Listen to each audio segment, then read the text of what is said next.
common scene. Here's this farmer, and he is out in his fields, and of course he doesn't have tractors, he doesn't have all the modern technology that we have. I don't know, I have fields all around my house, and I'm always amazed at how straight the rows of seeds are. It just amazes me.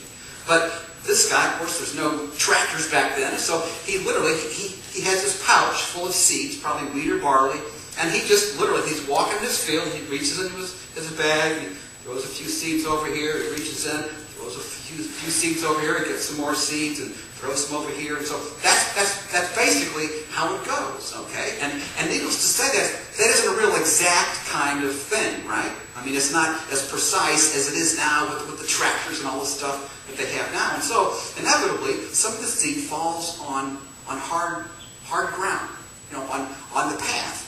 And it might sound kind of weird, but back then, not only were there roads, but there were walking paths, and the paths would go literally through somebody's fields, okay?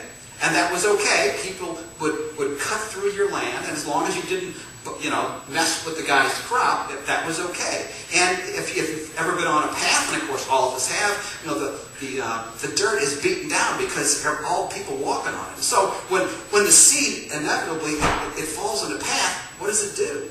Does it get down in the soil? No, it's because the soil is hard as a rock. It's packed down, and then along comes the birds, and the birds swoop down and eat the seed. I've had that happen before. I just throw seeds down. Okay, grow.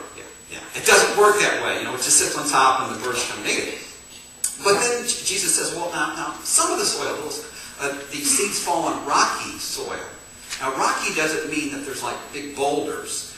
It also doesn't mean like there's even gravel in there. The idea here is the ground looks fine when you just stand there and look at it. All you see is soil. But the idea is there's a really thin layer of soil, and then beneath the soil is this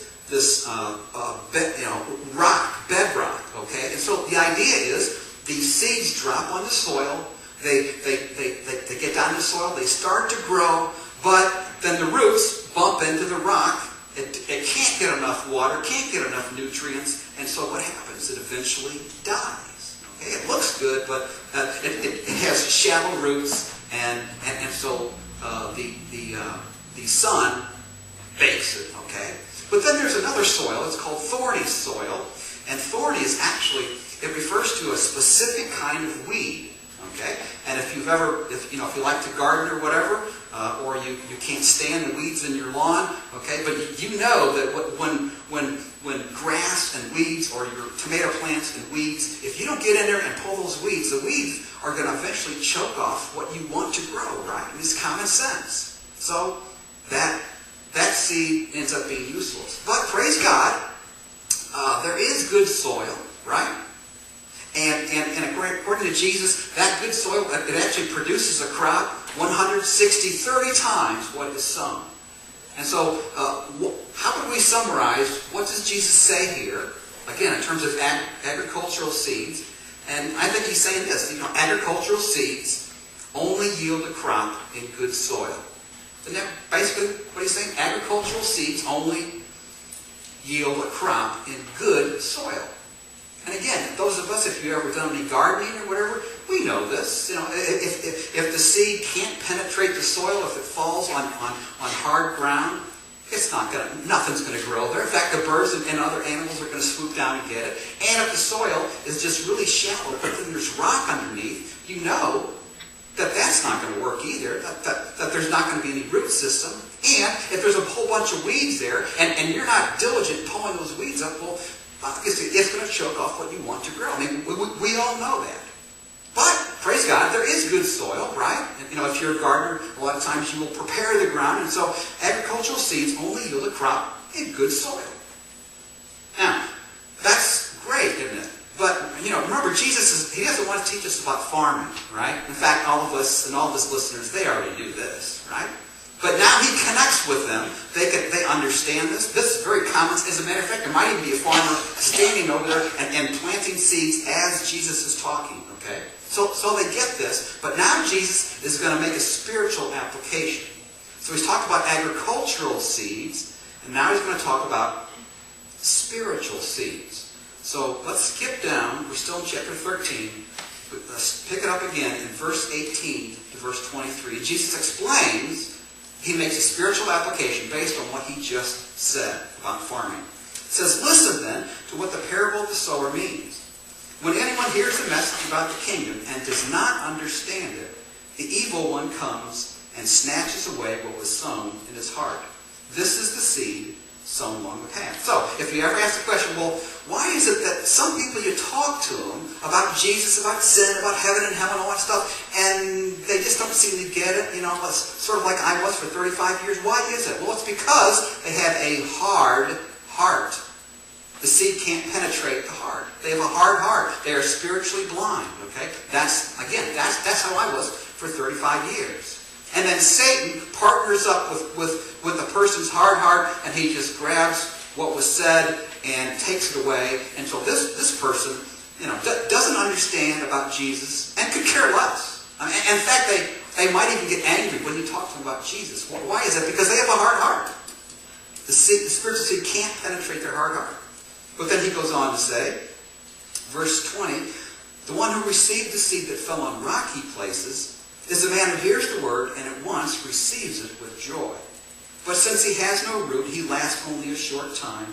When trouble or persecution comes because of the word, he quickly falls away.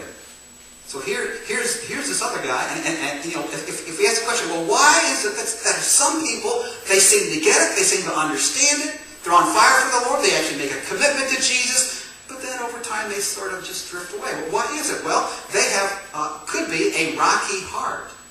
Rocky heart, meaning their faith is shallow. There is no roots. There are no roots for their faith to thrive and to grow.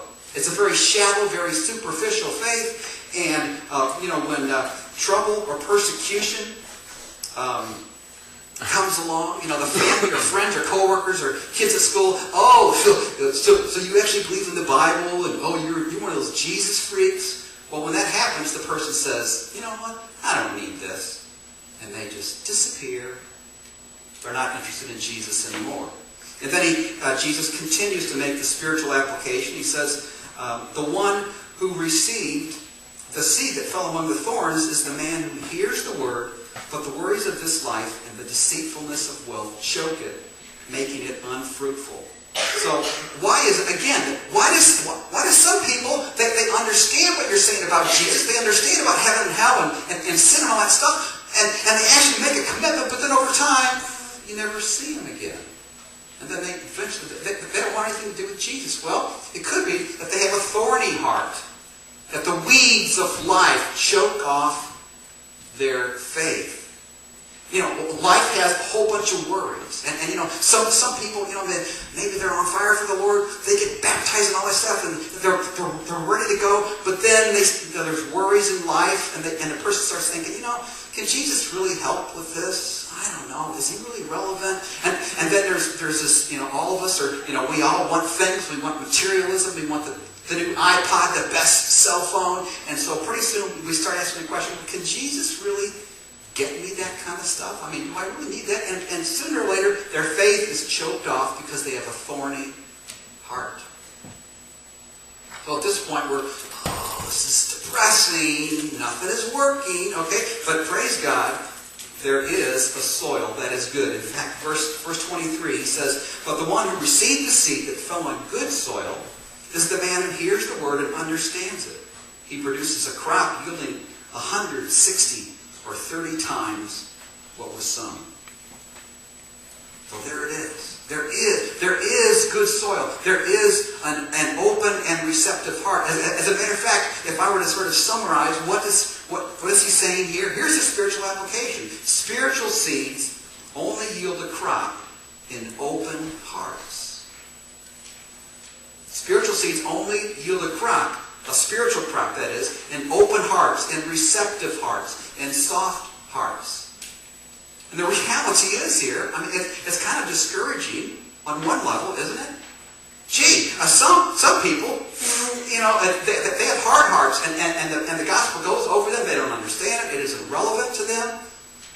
But then other people, they get excited about it. Rocky hearts, they get excited about it, but over time they drift away, and their faith is it's gone because they had a shallow faith. Other people, they get excited, they actually understand it, but then they also fall away as well because they have thorny hearts. And so that can be kind of discouraging, can't it? But there's verse 23. Verse 23 is, we have to have verse 23. But the one who received the seed that fell on good soil is the man who hears the word and understands it.